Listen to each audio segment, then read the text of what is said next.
চরম অবহেলায় ৮ দিন ট্র্যাজেডি। এসি বন্ধে অক্সিজেন কমে যাওয়ায় ৬ নবজাতকের মৃত্যু। চিকিৎসার জন্য উপযুক্ত নয় ভবনটি।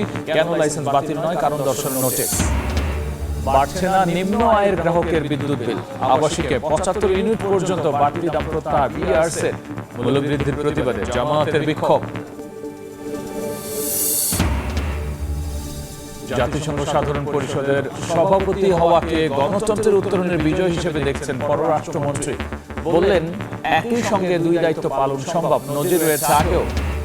এবার চাঁপাইনবাবগঞ্জ সীমান্ত দিয়ে পুশিনের চেষ্টা বিএসএফ এর রুখে দিল বিজিবি। শূন্যরেখায় নারী শিশু সহ ২৮ জন অবৈধ অনুপ্রবেশ রোধে কঠোর অবস্থান। এবং চট্টগ্রামের বাকুলে আলোচিত শিশু ধর্ষণের ঘটনায় ১৩ দিনের মাথায় চার্জশিট দাখিল। অভিযুক্ত মনির হোসেনের অপরাধের প্রমাণ মিলেছে, জানালো পুলিশ।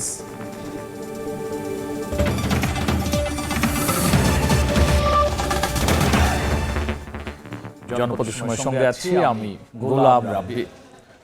হাসপাতাল কর্তৃপক্ষের চরম অবহেলার কারণে ঘটেছে ৮ দিন ট্র্যাজেডি। ছোট কক্ষে এসি বন্ধ থাকায় অক্সিজেন কমে যাওয়ায় মারা যায় ৬ নবজাতক।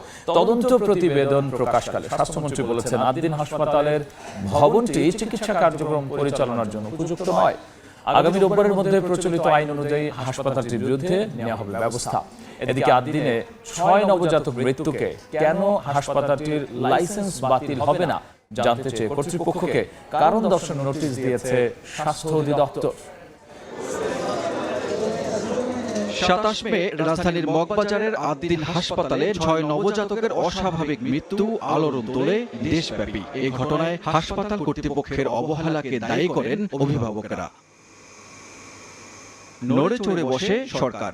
১ জুন ঘটনা তদন্তে ৩ সদস্যের কমিটি গঠন করে স্বাস্থ্য মন্ত্রণালয়। কমিটি গঠনের ৩ দিনের মাথায় প্রতিবেদন প্রকাশ করে মন্ত্রণালয়। প্রতিবেদনে বলা হয়, পোস্ট অপারেটিভ কক্ষে এসি বন্ধ থাকায় নবজাতকের মৃত্যু হতে পারে। এছাড়াও ছোট বদ্ধ কক্ষে অতিরিক্ত রোগীর উপস্থিতি ছিল না বাতাস চলাচলের ব্যবস্থা। এমন ৫টি কারণ শনাক্ত করা হয়েছে তদন্ত প্রতিবেদনে। এই মৃত্যুর দায় এড়াতে পারে না ৮ দিন হাসপাতাল কর্তৃপক্ষ বলে জানালেন স্বাস্থ্যমন্ত্রী।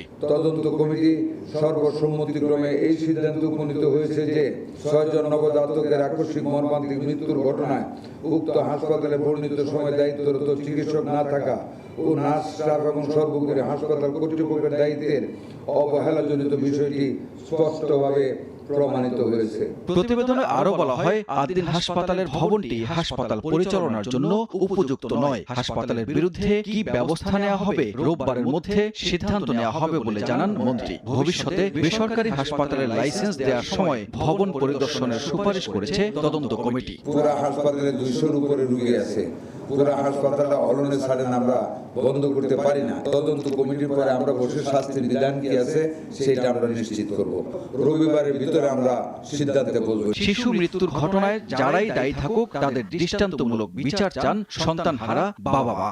আমার সুস্থ বাচ্চা তো এরকম অসুস্থ মৃত্যু বাচ্চা নিয়ে আসতে হবে, আমি তো এটা কখনো ভাবিনি। তাদের আমি সঠিক বিচার চাই, এটা সরকারের কাছে আমার আবেদন। আপনারা ওই বিচার ক্লিয়ার নেবেন। মেডিকেলের কর্তৃপক্ষের দায়িত্ব যে এটা মেনটেন করা, ঠিক মতন পরিচালনা করা। যদি পরিচালনায় ঠিক মতন যদি না করে তাহলে আমি তো হারাইছি, আরো যে মানুষের যে বাচ্চাগুলো যে হারাইছে এগুলো কেমনে মেনে নেওয়া যায়? একটার পর একটা বাচ্চা মৃত্যুর কোলে ঢলে পড়তে আছে, ভূমি করতে আছে আর নীল হয়ে যেতেছে। এদিকে ৮ দিনে ৬ নবজাতকের মৃত্যুর ঘটনায় কর্তৃপক্ষকে কারণ দর্শানোর নোটিশ দিয়েছে স্বাস্থ্য অধিদপ্তর। কেন হাসপাতালটির লাইসেন্স বাতিল করা হবে না ৭২ ঘন্টার মধ্যে সেই জবাব চাওয়া হয়েছে। সানবীর রূপল, সময় সংবাদ, ঢাকা। আবাসিকে ৭৫ ইউনিট পর্যন্ত বিদ্যুতের বাড়তি দাম প্রত্যাহার করেছে Bangladesh energy regulatory commission BERC. এর ফলে নিম্ন আয়ের গ্রাহকরা আগের দামেই বিদ্যুৎ সুবিধা পাবেন। এর আগে ভোগান্তি বিবেচনায় প্রান্তিক গ্রাহকদের বিদ্যুতের দাম পুনর্মূল্যায়নে বিইআরসি কে অনুরোধ জানায় বিদ্যুৎ বিভাগ। এরপর বিকেলে এক বিজ্ঞপ্তিতে বর্ধিত দাম প্রত্যাহারের সিদ্ধান্ত জানায় বিইআরসি। বিজ্ঞপ্তিতে বলা হয়, আবাসিকে মাসিক ৫০ ইউনিট পর্যন্ত ব্যবহারকারীরা আগের মতোই ৪ টাকা ৬৩ পয়সা ও ৭৫ ইউনিট পর্যন্ত ব্যবহারকারীরা ৫ টাকা ২৬ পয়সা দরে বিদ্যুৎ পাবেন। তবে অন্যান্য গ্রাহকদের ক্ষেত্রে বুধবার যে দাম বাড়ানো হয়েছে তা বহাল থাকবে।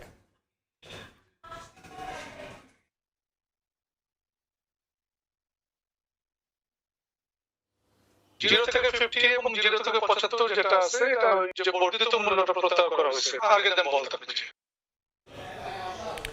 সরকার কোনো ওয়াদাই রক্ষা করতে পারছে না বলে অভিযোগ করেছেন জামায়াতের সেক্রেটারি জেনারেল মিয়া গোলাম পরওয়ার। রাজধানীতে বিদ্যুৎ ও জ্বালানি মূল্য বৃদ্ধির প্রতিবাদ কর্মসূচিতে তিনি অভিযোগ করেছেন জনগণের উপর চাপ বাড়িয়ে অর্থনীতি রক্ষার চেষ্টা করছে সরকার। বিদ্যুৎ ও জ্বালানির মূল্যবৃদ্ধির প্রতিবাদে বাংলাদেশ জামায়াত ইসলামীর বিক্ষোভ মিছিল রাজধানীর বাইতুল মোকাররম থেকে শুরু হয়ে বিজয়নগর গিয়ে শেষ হয় মিছিলটি। মিছিলের আগে সমাবেশে নেতারা অভিযোগ করেন অর্থনৈতিক খাতে ফ্যাসিবাদের দোসরদের পুনর্বাসন করা হচ্ছে। বিদ্যুতের মূল্য যেটি বৃদ্ধি করা হয়েছে এটা সম্পূর্ণরূপে অনভিপ্রেত, অমানবিক, অন্যায্য এবং গণবিরোধী। এক মাসে 2 বার তেলের দাম বৃদ্ধি করেছে, এর আগে গ্যাসের দাম বৃদ্ধি করেছে, দ্রব্যমূল্য লাগামহীন ভাবে বেড়েই চলেছে। দ্রব্যমূল্য জনগণের ক্রয় সীমার বাইরে চলে যাচ্ছে।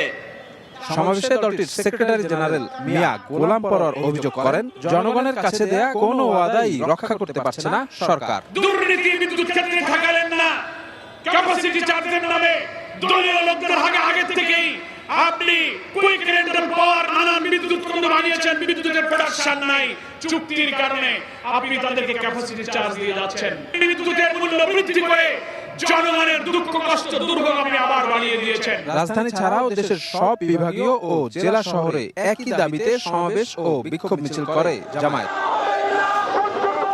শফিক মুন্সি, সময় সংবাদ, ঢাকা।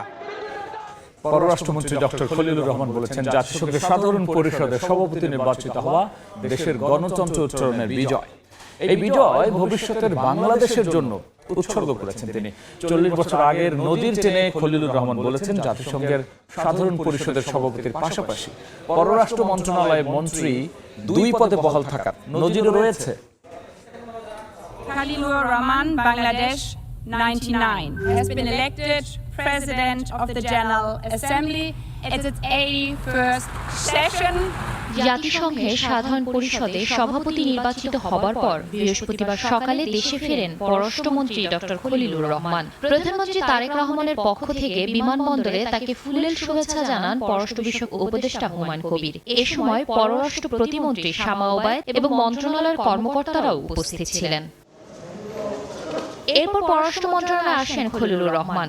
বাংলাদেশের এই অর্জনে তাকে সংবর্ধনা জানান মন্ত্রণালয়ের কর্মকর্তারা। পরে গণমাধ্যম কর্মীদের সঙ্গে আলাপচারিতায় এই অর্জনকে দেশের গণতন্ত্রে উত্তরণের অভূতপূর্ব বিজয় হিসেবে বর্ণনা করে প্রধানমন্ত্রী তারেক রহমানকে ধন্যবাদ জানান। এই বিজয়কে তিনি দেশের ভবিষ্যতের জন্য উৎসর্গ করেন। যে অভূতপূর্ব গণতান্ত্রিক উত্তরণ হয়েছে তার বিজয়, এই বিজয় আমাদের প্রিয় প্রধানমন্ত্রীর বিজয়।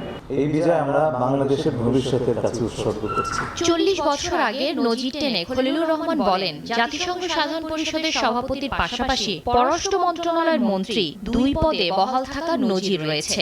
জনাব হুমায়ুন রশিদ চৌধুরী সাহেব আমাদের প্রাক্তন পররাষ্ট্রমন্ত্রী এই জাতিসংঘের সাধারণ পরিষদের সভাপতি নির্বাচিত হয়েছিলেন। 2 পদে পূর্ণকালীনভাবে কাজ করতে পেরেছেন। সেই সময় সেটা ইন্টারনেট পূর্বযোগ ছিল, আজকে কিন্তু আপনি সিরিয়াসলি দুটো কাজ করতে। গত 2 জুন জাতিসংঘ সাধারণ পরিষদের 81তম অধিবেশনের সভাপতি নির্বাচিত হন পররাষ্ট্রমন্ত্রী ডক্টর খলিলুর রহমান। এই বিজয়ের পেছনে তার অবদান ছিল। শাকিলা শারমিন, সময় সংবাদ, ঢাকা। জনপদের সময় আরও থাকছে। রংপুর থানায় স্বেচ্ছাসেবক দলের নেতাকে মারধরের ঘটনায় ওসি সহ 5 পুলিশ প্রত্যাহার, তদন্ত কমিটি গঠন, আরও কঠোর সাজার দাবিতে সংবাদ সম্মেলন। আবারও সীমান্ত দিয়ে পুশিনের চেষ্টা বিএসএফ। যশোরে বাধা পাওয়ার পর এবার চাঁপাইনবাবগঞ্জ সীমান্ত দিয়ে 28 জনকে জেলে পাঠানোর চেষ্টা করা হয়, তবে বিজিবির বাধায় কেউ ঢুকতে পারেনি বাংলাদেশে। সীমান্তের শূন্য রেখা অবস্থান করছে নারী শিশু 28 জন। সীমান্তে অবৈধ অনুপ্রবেশ রুখতে সতর্ক রয়েছে বিজিবি। কিছুদিন ধরেই সীমান্তে পুশিনের আতঙ্ক, তাই অস্ত্র হাতে অতন্ত্র প্রহরীর কঠোর অবস্থান, লক্ষ্য যে কোনো অপচেষ্টা রুখে দেওয়ার। দিনরাত টহলে বিজিবি। বৃহস্পতিবার ভোরে চাঁপাইনবাবগঞ্জ বাঙ্গাবাড়ি সীমান্ত দিয়ে ভারতীয় ভূখণ্ড থেকে ২৮ জনকে বাংলাদেশের দিকে ঠেলে পাঠানো হয়। তবে বিজিবির প্রতিরোধের মুখে বাংলাদেশে ঢুকতে পারেনি ওই দলটি। বিজিবির ১৬ ব্যাটালিয়নের অধিনায়ক লেফটেন্যান্ট কর্নেল মোহাম্মদ আরিফুল ইসলাম মাসুম এই পুশিনের চেষ্টার তথ্য নিশ্চিত করেন। বিজিবির বাধা পেয়ে পুশিনের চেষ্টায় থাকা দলটি আবারও শূন্যরেখায় অবস্থান নেয়। দলটিতে ২৮ জনের মধ্যে ১২ জন পুরুষ, ১০ জন নারী ও ৬ শিশু রয়েছে। এর আগে গত ১ জুন যশোরের শার্শা উপজেলার সাদিপুর সীমান্তের বিপরীতে ভারতের হরিদাসপুর এলাকায় প্রায় ১০০ থেকে ১২০ জন নারী, পুরুষ ও শিশু এবং ৩ জুন একই সীমান্ত দিয়ে আরও ১৫ জনকে পুশিনের চেষ্টা করে বিএসএফ। বিজিবির তৎপরতায় সফল হয়নি তারা। ফাহরিয়া ফারজানা, সময় সংবাদ। কক্সবাজার রুখিয়ার মিয়ানমার সীমান্তে বিজিবি ও সশস্ত্র গোষ্ঠীর সদস্যদের মধ্যে গোলাগুলি হয়েছে। এতে কেউ হতাহত না হলেও ঘটনাস্থল থেকে বিপুল পরিমাণ অস্ত্র, গোলাবারুদ ও ইয়াবা জব্দ করা হয়েছে। বিজিবি জানায়, বুধবার বিকেলে সীমান্তবর্তী নাফ নদীর শূন্য লাইনের কাছে মিয়ানমার থেকে জেলের বেশে হঠাৎই নৌকা যোগে কয়েকজন অস্ত্রধারী উপস্থিতি লক্ষ্য করা যায়। এই সময় টহলরত ৬৪ বিজিবি সদস্যরা তাদের উপর গুলি করে। সশস্ত্র গ্রুপটি কয়েক রাউন্ড ফায়ার করে নৌকা রেখে নাফ নদীতে ঝাঁপ দিয়ে মিয়ানমারে পালিয়ে যায়। পরে নৌকাটি আটকের পর তল্লাশি করে একটি G3 রাইফেল, ৩টি G3 খালি ম্যাগাজিন ও ৩টি খালি ফাইবার ম্যাগাজিন ও ৫১৫ রাউন্ড গুলি সহ বেশ কিছু মালামাল জব্দ করে। চট্টগ্রামের বাকুলিয়ায় ৩.৫ বছরের শিশুকে ধর্ষণের ঘটনার মাত্র ১৩ দিনের মাথায় আদালতের চার্জশিট জমা দিয়েছে পুলিশ। এই মামলায় একমাত্র অভিযুক্ত মনির হোসেন। ধর্ষণের প্রমাণ মিলেছে বলে জানিয়েছে পুলিশ। ধর্ষণের ঘটনার মাত্র ১৩ দিনের মাথায় তদন্ত প্রতিবেদন দিতে সক্ষম হলো পুলিশ। চট্টগ্রামের বাকুলিয়ায় ৩.৫ বছরের শিশুকে ধর্ষণের অভিযোগে বৃহস্পতিবার বিকেলে আদালতে চার্জশিট দাখিল করা হয়। এ ঘটনায় একমাত্র অভিযুক্ত মনির হোসেন শিশুটিকে ধর্ষণ করেছিল এমন প্রমাণ মিলেছে বলে জানিয়েছে পুলিশ।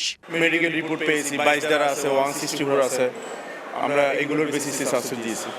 পজিটিভ সাইন আছে ধর্ষণের। আমরা চেষ্টা করতেছি যেন ভিকটিম তার সাথে যে অন্যায়টুকু হয়েছে তার আইন অনুযায়ী যথোপযুক্ত শাস্তি যেন আসামি পায়। সবাই চেষ্টা করতেছি যে ধর্ষণ মামলাগুলো তদন্ত যেন সেটা পুঙ্খানুপুঙ্খভাবে করা যায়। গত ২১শে মে বিকালে বাকুলিয়ায় ৩.৫ বছর বয়সী শিশুটির বাবা মা কাজের জন্য বাড়ির বাইরে ছিলেন। বাসা ফাঁকা থাকার সুযোগ নেয় মনির হোসেন। কৌশলে শিশুটির ওপর নির্যাতন চালায় সে। খবরটি দ্রুত এলাকায় ছড়িয়ে পড়লে বিক্ষুব্ধ জনতা অভিযুক্ত মনিরকে স্থানীয় মাদ্রাসায় আটকে রাখে।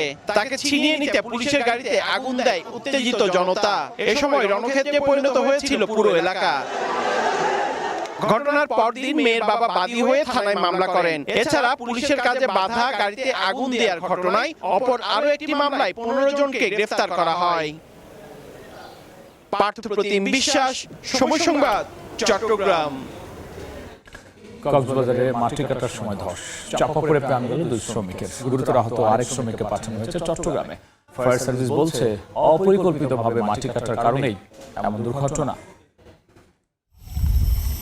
পাহাড়ি এলাকায় পানি চলাচল স্বাভাবিক রাখতে গত ২ মাস ধরে চলছিল ড্রেন ও কালভার্ট নির্মাণের কাজ। ঈদের ছুটির কারণে কয়েকদিন বন্ধ থাকার পর আবারও কাজে ফেরেন শ্রমিকরা। ১৩ জন শ্রমিক কাজ করলেও মাটি কাটার কাজে নিয়োজিত ছিলেন ৩ জন। বৃহস্পতিবার দুপুরের দিকে হঠাৎ মাটি ধসে চাপা পড়েন তারা। সহকর্মীদের চিৎকারে অন্য শ্রমিকরা ছুটে এসে ৩ শ্রমিককে উদ্ধার করে হাসপাতালে নিলে ২ জনের মৃত্যু হয়। গুরুতর আহত একজনকে পাঠানো হয়েছে চট্টগ্রামে। আর আমরা ওইদিকে ছিলাম, ৩ জন এখানে ছিল, ২ জনে কুড়ি দিচ্ছে, আরেকজন হন্ডা মারছে, আরেকজন ২ জনে কুড়ি দিচ্ছে। আমি বাড়িয়ে দিয়ে ওইখানে ফেলাচ্ছি, ওই জায়গায় ফেলাচ্ছি। তখন এই জায়গায় ফেলাইতে হাতে কিন্তু আওয়াজ হয়েছে, ওইদিকে দেখি মেয়েটি, ও বাবা এলে তাড়াতাড়ি আসো, সবাই তাড়াতাড়ি এটার বাইর করি। এটা মূলত পাহাড় কাটা না, এটা হচ্ছে ওই যে কালভার্টের কাজ করার জন্য, কাজগুলো করা হচ্ছে। দুর্ঘটনাবশত অ্যাক্সিডেন্ট ঘটে গেছে, তাদেরকে কন্ট্রাক্টরের লোক নিয়ে গেছে। ঘটনাস্থল পরিদর্শন শেষে ফায়ার সার্ভিস জানায়, অপরিকল্পিতভাবে মাটি কাটার কারণে এই দুর্ঘটনা হতে পারে। মাটি কেটে যখন ব্রিজের কালভার্টের কাজ করতেছিল, উপরের দিক থেকে মাটি ধসে ওনাদের গায়ে পড়ে। চাপা পড়ে। নিহত শ্রমিক ইলিয়াস ও রাকিব দুজনই চট্টগ্রামের বাঁশখালী উপজেলার বাসিন্দা ছিলেন। সুজাউদ্দিন রুবেল, সময় সংবাদ, কক্সবাজার। জনপদের সময় আরও থাকছে।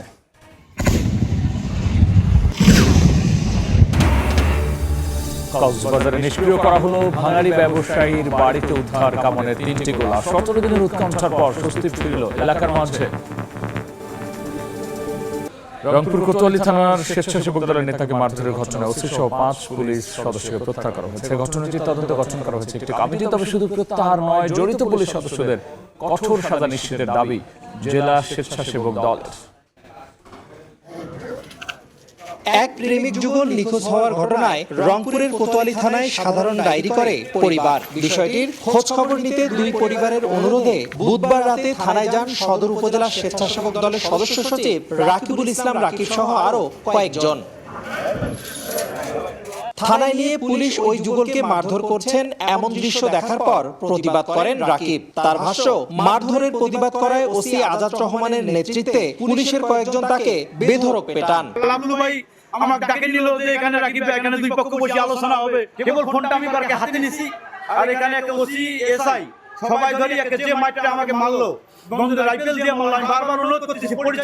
তবে অভিযোগ অস্বীকার করে কোতোয়ালি থানার ভারপ্রাপ্ত কর্মকর্তা আজাদের দাবি কাউকে মারধর করা হয়নি। প্রেমিক যুগলের দুই পরিবারের মধ্যে উত্তেজনা ও হাতাহাতির পরিস্থিতি নিয়ন্ত্রণ করছিলেন তারা। উভয় পক্ষের মধ্যে একটু উত্তেজনা হয়, পরবর্তীতে উত্তেজনায় শুধু আমরা প্রশমিত করার জন্য দুই পার্টিকে দুই পক্ষে আমরা সেপারেট করে দিই। এখানে কাউকে মারা হয় নাই, কাউকে মারধর করা হয় নাই। বৃহস্পতিবার ওসি সহ 5 পুলিশ সদস্যকে পুলিশ লাইনসে প্রত্যাহার করা হয়। একই সঙ্গে ঘটনা তদন্তে গঠন করা হয়েছে তদন্ত কমিটি। কোতোয়ালি থানার ওসি আজাদ রহমান সহ আরও একজন, অর্থাৎ টোটাল আমরা এই ঘটনার প্রেক্ষিতে 5 জনকে লাইনে প্রত্যাহার করেছি। তদন্ত কমিটির কার্যক্রম চলছে। 2 দিনের মধ্যে আমরা রিপোর্ট পাবো। রিপোর্ট পাওয়ার পরে তাদের বিরুদ্ধে বিভাগীয় ব্যবস্থা গ্রহণ করা হবে। এই ঘটনায় জড়িত পুলিশ সদস্যদের দৃষ্টান্তমূলক শাস্তি দাবি করেছে জেলা স্বেচ্ছাসেবক দল। আমাদের রাকিবের উপর হামলা করেছে, তার সর্বোচ্চ শাস্তি, এবং আমাদের যে থানা ওসি তিনি এইটার সাথে সর্বোচ্চ জড়িত। পুলিশ লাইনসে প্রত্যাহার হওয়া সদস্যরা হলেন OC Azad Rahman, constable Lima Soren, constable Basudev, duty officer Meherunnesa ও সাব ইন্সপেক্টর মাসুদ রানা। রেদওয়ান হিমেল, সময় সংবাদ, রংপুর। জনপদের সময় সঙ্গী মুক্তিযুদ্ধের অন্যতম সংগঠক ও বর্ষিয়ার রাজনীতিবিদ তোফায়েল আহমেদের আত্মার মাগফিরাত কামনায় ভোলায় মিলাদ ও দোয়া অনুষ্ঠিত হয়েছে।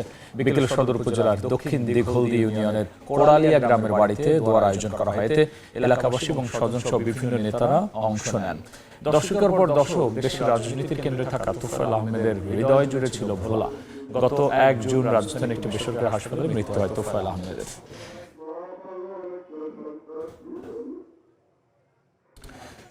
5 জেলার সড়কে ঝরল 9 প্রাণ। মেহেরপুরে ট্রাকের ধাক্কায় ইজি বাইকের চালক সহ নিহত হয়েছেন 3 জন। গাজীপুরে বাসের ধাক্কায় অটোরিকশা দুমড়ে মুচড়ে প্রাণ গেছে 2 জনের। এছাড়াও নাটোরে 2 শিশু, পিরোজপুর ও দিনাজপুরে 2 শিক্ষার্থী হয়েছে নিহত। সড়কে ঝরল 9 তাজা প্রাণ, আহত হয়েছেন আরও 19 জন।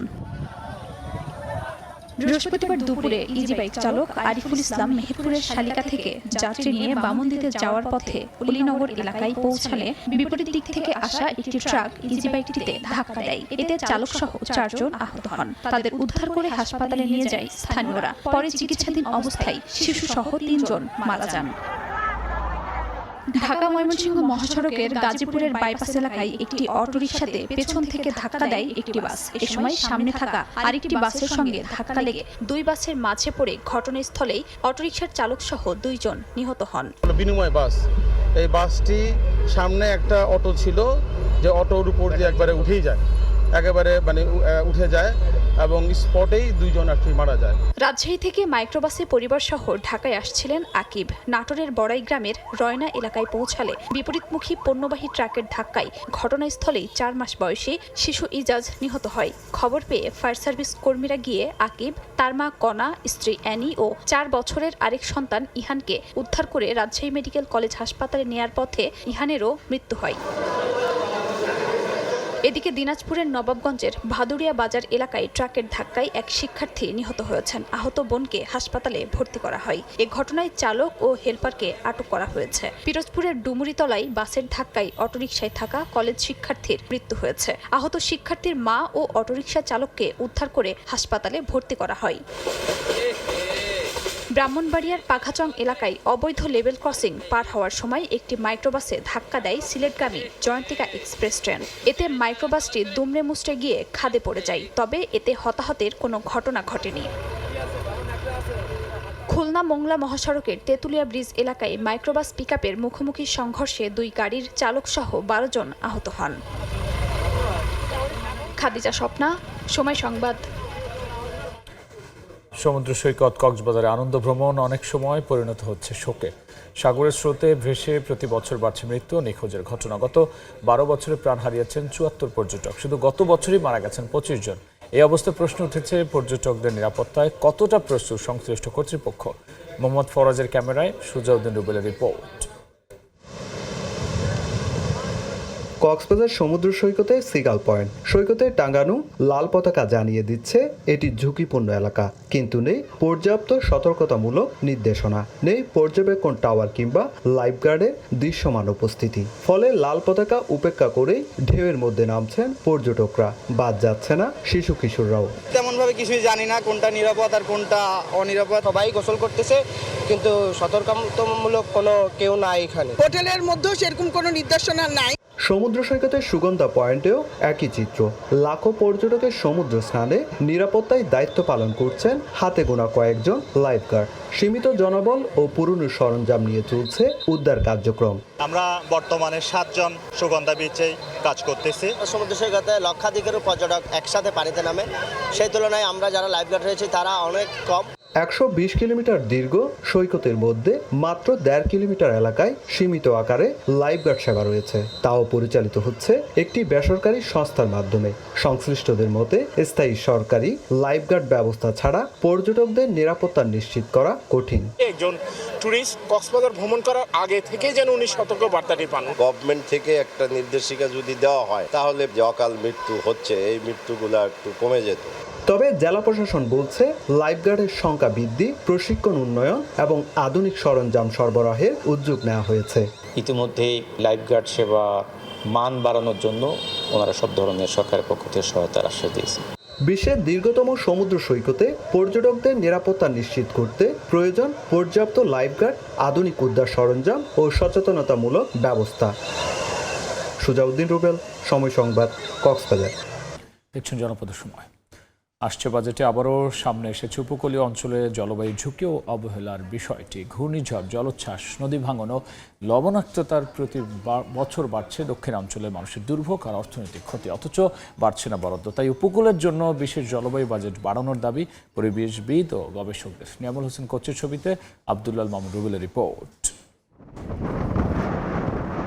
গত 2 দশকে সিডর, আইলা, বুলবুল, আমফান, ইয়াস সহ একের পর এক ঘূর্ণিঝড়ে ব্যাপক ক্ষতির মুখে পড়েছে উপকূলীয় জেলা খুলনা, সাতক্ষীরা ও বাগেরহাট। টাকার অঙ্কে ক্ষতির পরিমাণ প্রায় 22,000 কোটি টাকা। অথচ গত 1 দশক ধরে জলবায়ু ও পরিবেশ খাতে বরাদ্দের হার কমেছে। 2016-17 অর্থ বছরে মোট বাজেটের 8.21% বরাদ্দ থাকলেও সবশেষ বাজেটে তা নেমেছে 5%। ফলে টেকসই বাঁধ, সুপেয় পানি, যাতায়াত, জলাবদ্ধতা নিরসন ও পুনর্বাসন কার্যক্রমে প্রয়োজনীয় অর্থায়ন না হওয়ায় সংকট তীব্র হচ্ছে বলে মনে করছে পরিবেশবাদী সংগঠনগুলো। কয়রাতে এখনো বাঁধ হয়নি, মানুষদের পানির কোনো ব্যবস্থা নাই, পানি ছাড়া তো মানুষ থাকতেই পারে না। কৃষি উৎপাদন ক্রমশ কমতেছে। বেসরকারি বিভিন্ন গবেষণায় উঠে এসেছে দক্ষিণাঞ্চলের মাটির লবণাক্ততার পরিমাণ ও পরিধি কয়েক দশকে 2 থেকে 3 গুণ বেড়েছে। এতে কমছে কৃষি উৎপাদন, বাড়ছে সুপেয় পানির সংকট। এছাড়া এ অঞ্চলের প্রায় 2000 কিলোমিটার বেড়িবাঁধের অনেক স্থান ঝুঁকির মধ্যে। আমার ব্রিজ ভেঙে যাচ্ছে, রাস্তা কালভার্ট নষ্ট হয়ে যাচ্ছে, এগুলি ধরেন ইকোনমিক্যাল ক্ষয়ক্ষতি বোঝা গেল, কিন্তু নন ইকোনমিক্যাল, আর্থিক, সরাসরি আর্থিকভাবে ক্ষতি না, সেটি নিরূপণ করে এবং কথা বলাটা আমাদের জন্য অত্যন্ত জরুরি। উপকূলের জন্য আলাদা ক্লাইমেট বাজেট, টিআরএম কার্যক্রম সম্প্রসারণ, টেকসই বাঁধ নির্মাণ, নিরাপদ পানি ও পুনর্বাসন কর্মসূচিতে প্রয়োজনীয় বরাদ্দের দাবি পরিবেশবাদীদের। থোক বরাদ্দ নয়, একটা বাজেটে আমাদের একটি নির্দিষ্ট পরিমাণ রাখা হয় এবং এই নির্দিষ্ট পরিমাণ রাখলে সেখান থেকে আমাদের যে ক্ষয়ক্ষতির যে পূরণটা যদি হয় তাহলে আমরা উপকূলীয় মানুষ উপকৃত হবে। লন্ডন ভিত্তিক গবেষণা সংস্থা ম্যাপল ক্রাফটের তথ্যমতে জলবায়ু ঝুঁকিতে বিশ্বের 16টি দেশের মধ্যে শীর্ষে বাংলাদেশ। জলবায়ু পরিবর্তনের ক্ষতি মোকাবেলায় উপকূলীয় বোর্ড গঠন সহ দীর্ঘমেয়াদী বাজেট প্রণয়ন ও তার যথাযথ প্রয়োগ জরুরি মনে করছেন বিশেষজ্ঞরা। আব্দুল্লাহ আল মামুন রুবেল, সময় সংবাদ, খুলনা। জনপদের সময় 17 দিন পর নিষ্ক্রিয় করা হলো কক্সবাজারের ঈদগাঁও উপজেলা থেকে উদ্ধার হওয়া কামানের 3টি গোলা। দুপুরে ডিএমপির বোম ডিসপোজাল ইউনিট নিয়ন্ত্রিত বিস্ফোরণের মাধ্যমে গোলাগুলো ধ্বংস করে।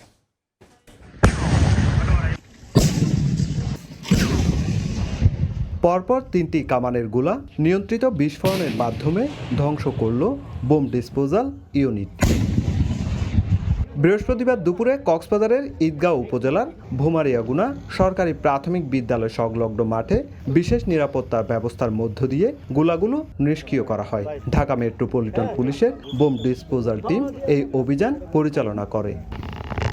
পুলিশ জানায় উপজেলার ইসলামপুর ইউনিয়নের নতুন অফিস এলাকার ভাঙারি ব্যবসায়ী নুরুল আজিম ভারুয়াখালী এলাকা থেকে লোহা লক্করের সঙ্গে গোলা আকৃতির বস্তুগুলো কিনে আনেন।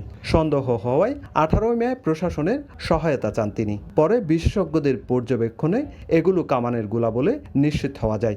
17 দিনের শঙ্কা ও উৎকণ্ঠার অবসান ঘটিয়ে গোলাগুলো ধ্বংস হওয়ায় স্বস্তি ফিরে পান স্থানীয়রা। লোহা লঙ্কর পাইছি, তখন আমি লইছি মনে করছি যে গাড়ির সাহেব মনে করছি, তো আমি লিয়ে আসি ওখানে ব্যস্ত গেছি, সেখানে কথা এটা কথা বুম। অনেক দিনের পুরনো মরিচা পড়া যেহেতু বোমা ছিল, সেহেতু প্রাথমিকভাবে আমরা যতটুকু অনুমান করতে পারি সেটা হচ্ছে দ্বিতীয় বিশ্বযুদ্ধের সময়কার বোমাগুলো ব্যবহার করা হয়েছিল। এই ধরনের সন্দেহজনক বস্তু পেলে সঙ্গে সঙ্গে আইনশৃঙ্খলা বাহিনীকে জানানোর পরামর্শ প্রশাসনের।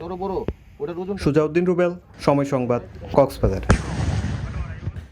রাঙ্গামাটিতে সড়কের পাশে অবৈধ গাড়ি পার্কিংয়ের বিরুদ্ধে অভিযান পরিচালনা করেছে ট্রাফিক পুলিশ। দুপুরে শহরের ট্রাক টার্মিনাল এলাকায় অভিযান পরিচালনা করে জেলা ট্রাফিক বিভাগ। এ সময় 5টি গাড়ি ও চালকের বিরুদ্ধে মামলা করা হয়। পুলিশ জানায় শহরের সরু রাস্তায় চালকরা খেয়াল খুশি মতো ট্রাক পার্কিং করে রাখায় জনদুর্ভোগ সৃষ্টি হয়। আর এই জনদুর্ভোগ লাঘবেই অভিযান।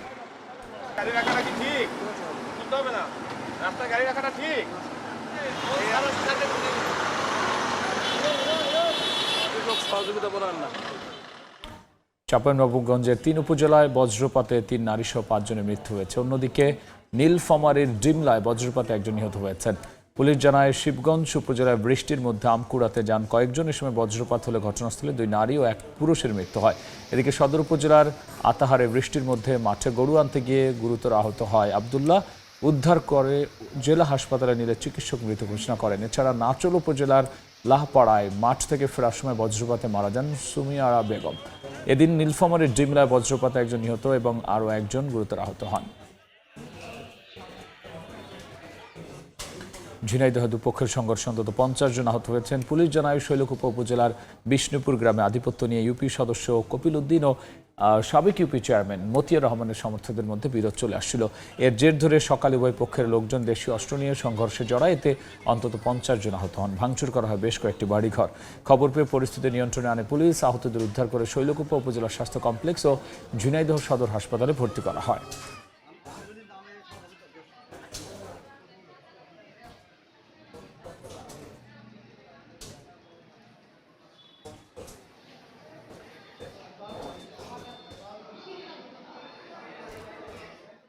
জনপদের সময় শীর্ষ সংবাদ জানিয়ে দিচ্ছি আরও একবার। চরম অবহেলায় 8 দিন ট্র্যাজেডি। এসি বন্ধে অক্সিজেন কমে যাওয়ায় 6 নবজাতকের মৃত্যু। চিকিৎসার জন্য উপযুক্ত নয় ভবনটি, কেন লাইসেন্স বাতিল নয়, কারণ দর্শানোর নোটিশ। বাড়ছে না নিম্ন আয়ের গ্রাহকের বিদ্যুৎ বিল। আবাসিকে 75 ইউনিট পর্যন্ত বাড়তি দাম প্রত্যাহার বিইআরসির। মূল্যবৃদ্ধির প্রতিবাদে জামায়াতের বিক্ষোভ।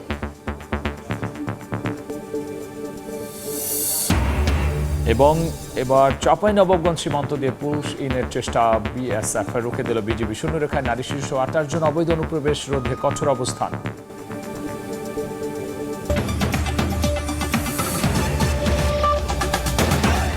এই ছিল জনপদের সময়। রাতের সময় নিয়ে আসছে কিছুক্ষণ পর।